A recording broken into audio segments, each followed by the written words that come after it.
If you like this edition and you want to know more about the topic and understand it in detail, head on to pallavisegel.com to see the full video on the topic. Hello everyone, welcome back to our channel and welcome back to the Capital Compass series. And today we are launching a new sub-series wherein we unpack the timeless insights from Berkshire Hathaway shareholder letters written by none other than Warren Buffett.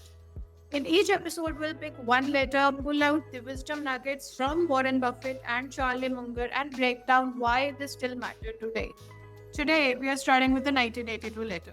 It's 40 plus years old, but could have been written for today's market, especially if you're watching the merger and acquisition activity or wondering why businesses keep pouring money into low return ventures.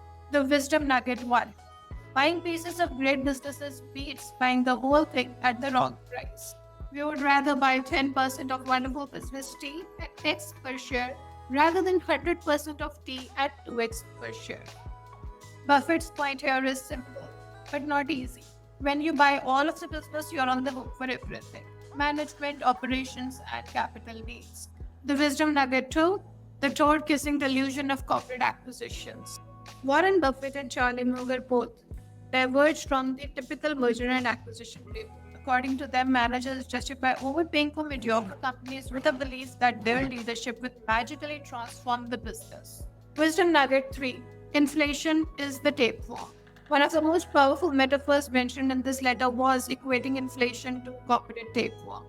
Whatever the level of reported profits, even if nil, more dollars for receivables, inventory, and fixed assets are continuously required by businesses to merely match the unit volume of the previous year. And lastly, we come to the wisdom nugget 4, wherein Warren Buffett says that value add from equity isn't guaranteed. Buffett drops a sobering thought. In 1981, most American companies were not earning their cost of capital after taxes. Passive investments like bonds were outperforming the stocks. But facts do not cease to exist, either because they're unpleasant or because they're ignored. A bonus insight out here: charitable contribution as shareholder democracy. Warren Buffett and Charlie Munger launched a program allowing shareholders to personally direct a portion of the company's charitable contribution.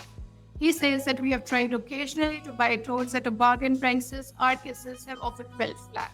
This is classic Warren Buffett and Charlie Munger humility and humor. We hope that you've enjoyed the preview edition of this topic. If you like this edition and you want to know more about the topic and understand it in detail, head on to pallavisegel.com to see the full video on the topic.